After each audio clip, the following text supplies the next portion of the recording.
Thank you so much. It's an honour to be in the final. I love money. Hi, my name is Sam, and just before I get going with the lols, can I check with you all? Are you aware of acclaimed musical artist Miley Cyrus? Good, okay, because a lot of people tell me I'm a lot like her. Because we both love wrecking balls. I'm gay. Good, you went along with that. I only bring that up at the top of the set because it leads me nicely into telling you that last year I had an excellent gay year. I had a great gay year, lovely gay year. I went to Pride, that's where it all started. Dimitri, have you been to Pride? Lovely, what a supportive audience. It's very nice. And I think, you know, it's nice because we've clearly got a mix of people here. And I think it doesn't matter what you identify as, right? I think we should all be going to Pride, you know, no matter what you identify as. Because it's only, it's a lovely cause to support. And it's only when we support that cause together that, you know, one day, you know, we'll find a cure. And I was there because I was volunteering for a charity, he said humbly. And you know, you're all sort of there on the street, handing out leaflets to people, talking to people. And I got chatting to some lovely people. I spoke to one very lovely lesbian who had, how can I describe her? She had like a mohawk, and then she was wearing dungarees, but with a yellow t-shirt underneath. So picture like a very fancy lesbian minion, right? And then after her, I talked to a very nice, very polite Chinese woman. She was Chinese, and I like to think she still is. And she said to me whilst we were talking, you know what you guys do is fantastic. Can you tell me a bit about the history of it all? And I said, of course. This charity started in 2007, I believe. And then she stopped me and she went, oh no, sorry, no. I didn't mean the charity, whatever it is that you're here for. I mean, could you tell me about the history of gays? Of all gays. Like I was then gonna go, oh, well of course, the first penis was sucked in 1872.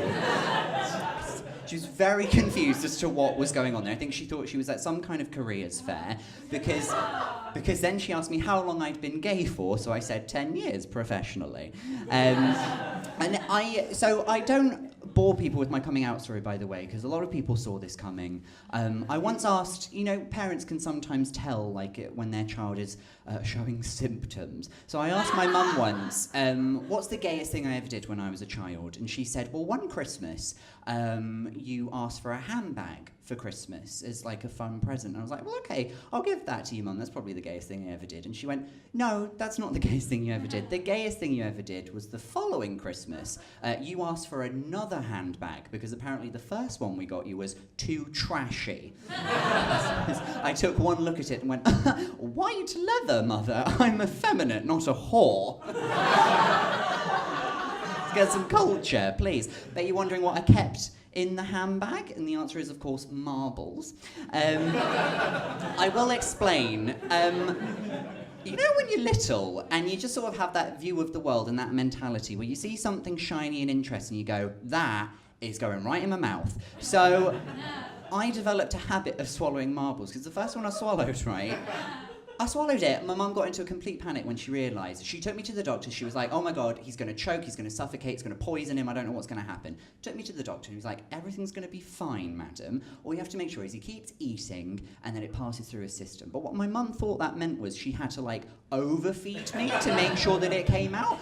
So, and keep in mind, I'm 5 and I'm very dim. So I didn't realise all of the medical stuff. So what I thought had happened was I'd swallowed a marble, right? And then my mum went to the kitchen and she found the first thing that she could feed me with, and it happened to be a tray of cake, right? Which created a weird Pavlov's dogs kind of response, where I thought I'd swallow a marble, and then as a treat, I would get a delicious tray of cake. So I kept swallowing more marbles and being like, Mother, cake, please. And then she took me to a family wedding, my first family wedding, and I saw an extravagant wedding cake and thought, Jesus, what do you have to swallow to get that? I won't go into details about that, but thinking about like cakes got me thinking. There was a story in the news last year called the gay cake scandal. And I don't know if you heard about it, but it's basically some gay guys went into a Christian-owned bakery, asked for a cake that said support gay marriage, and the Christians were like, sorry, we don't really support that, so we're not going to bake that for you. And then in retaliation to that, some Christian people went into a gay-owned bakery and then asked for a cake that said homosexuality is a sin, and they were like, well, obviously we're going to refuse to bake that. It became this weird back and forth, and it just makes you wonder, like, guys, come on. Who is asking for these super political cakes, and what parties are you taking them to exactly?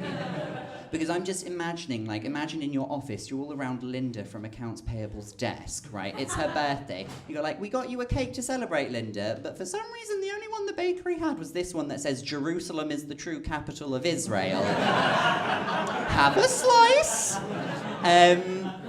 But back to my great gay year. I had a great gay year. Because I celebrated my 2-year anniversary with my wonderful boyfriend, and he did something, thank you, he did something really cute on our anniversary. He proposed. We're getting married. I noticed you didn't cheer because you've heard this set before. So I won't take it personally. But we, bring them to every gig, it's great. We love each other to absolute pieces. You know, sometimes when, like, couples get together and you think, oh, they're not going to be as fun to hang out with anymore. Not the case for me and my David. We were at a house party just a couple weeks ago and we did a pill.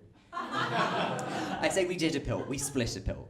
And when I say we split a pill, we split it with 18 other people. Have you ever done an 18th of MDMA before? It's basically the same as having a very strong mint. Now, there's only one thing that we slightly differ on, me and David, and that's when it comes to dirty talk. It's already been spoken about.